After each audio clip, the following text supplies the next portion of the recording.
Brass Blast, what is going on? Welcome to my kitchen. So today I'm just going to show you some of the basic techniques and a nice groove that works with the samba reggae arrangement for the Timba or Timba. I thought I'd teach this a little bit to give us the option to maybe introduce this instrument to the group. It's one of my favourite instruments to play. It sounds great, especially in this style of music, which it's strongly associated with. And so I'm just going to show you the basic stuff and how to play it, but on a table or any bit of wood works, like a countertop works, table, good also. So like any hand drum, there are kind of three main sounds.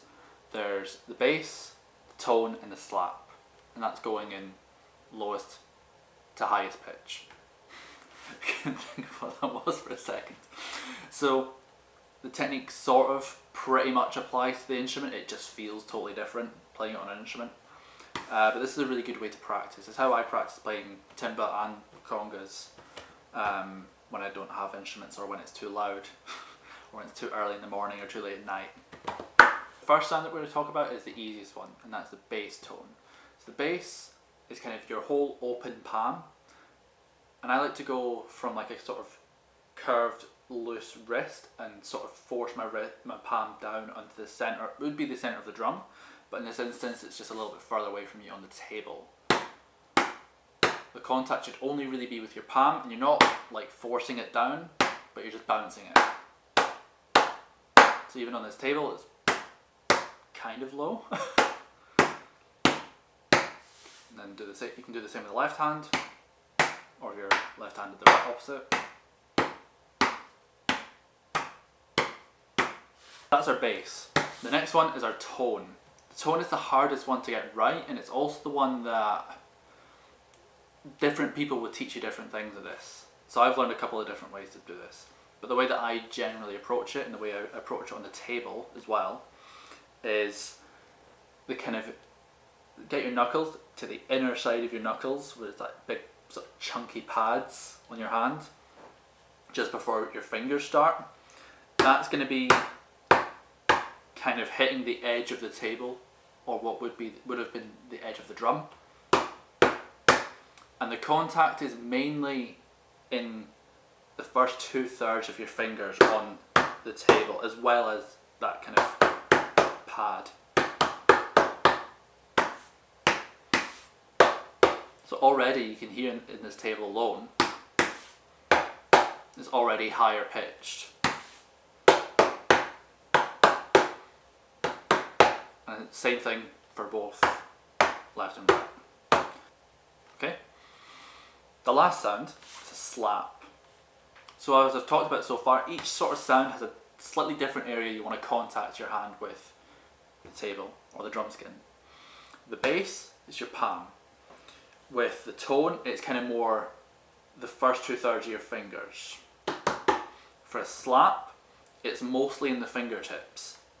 So I'm coming back with my wrist cocked back and slapping down on the table. Again, it's mostly in the wrist, I don't need to raise my arm at all. And I'm not coming straight down like I have been for the other sounds. I'm kind of coming in at a bit of an angle, almost 45 degrees. This would be 45, this is kind of somewhere else. I'm kind of using the edge of the table against the kind of middle of my hand to let my fingers whip forward.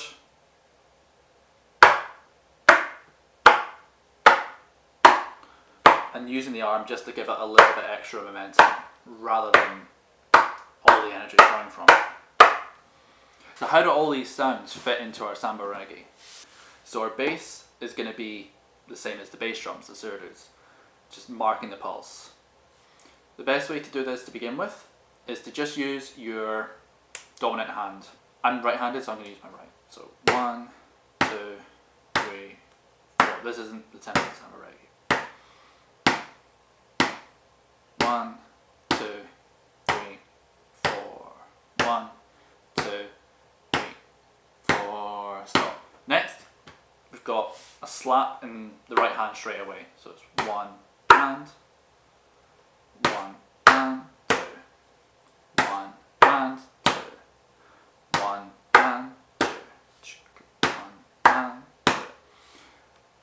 after that next bass note, you've got a tone. So it's 1, 2, and bass, slap, bass, tone. Bass, slap, bass, tone. And we kind of just repeat that over and over again.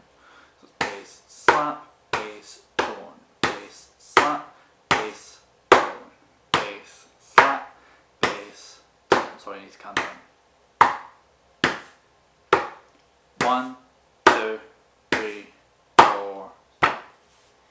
The only other thing to add into that is an extra left hand. And the left hand just copies whatever the right hand has just done for the tones and slaps. So the full groove becomes bass, slap, slap, bass, tone, tone, bass, slap, slap, bass, tone.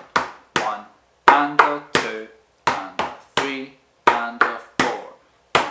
That, bring it right down, got what? Bass, slap, slap, bass, tone, bass, slap, slap, bass, tone.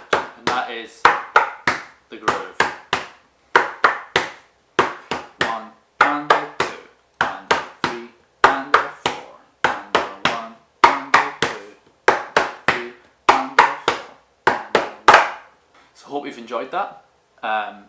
Hopefully you don't hurt your hands playing on the table too much, and hopefully parents don't get annoyed with you playing on the table. Mine certainly do. And I shall see you very soon. Bye for now.